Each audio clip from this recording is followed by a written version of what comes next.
Hello বন্ধুরা, আসসালামু আলাইকুম। নিশ্চয় ভালো আছেন সবাই। আমি আজকে আপনাদেরকে দেখাবো কিভাবে মিষ্টি তৈরির জন্য ছানা তৈরি করতে হয়। তো দেখেন, আমি এখানে একটা প্যানে 3 কেজি ফুল ক্রিম দুধ নিয়ে নিয়েছি। দুধটা জাল দিচ্ছি, যখন একদম ফুললি বলক চলে আসবে তখন 5 মিনিট জাল দিবেন, নেড়ে নেড়ে জাল দিবেন। জাল দেওয়ার পরে পাশে আপনি ছানার পানি রাখবেন। এই 3 কেজি দুধের জন্য 3 কাপ ছানার পানি দিয়ে দিবেন।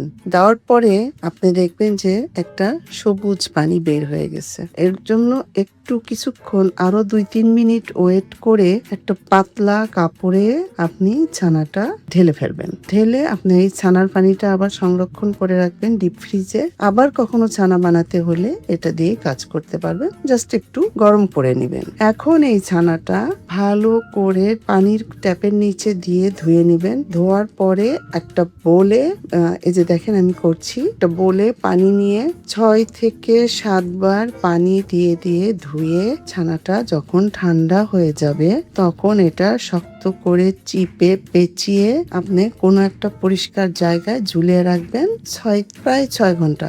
এরপরে ছানাটা বের করে একটু হাত দিয়ে সুন্দর করে ঝরঝরে করে মাখিয়ে হাত দিয়ে একটু নাড়াচাড়া করে একটা বাটিতে করে ঢেকে নরমাল ফ্রিজে রেখে দিবেন। নরমাল ফ্রিজে আবারও 6 ঘন্টা রেখে দেন আপনারা মিষ্টি বানাতে পারবেন। আমি আপনাদেরকে নেক্সট মিষ্টি বানানো দেখাবো। ততক্ষণ ভালো থাকবেন। আল্লাহ হাফেজ।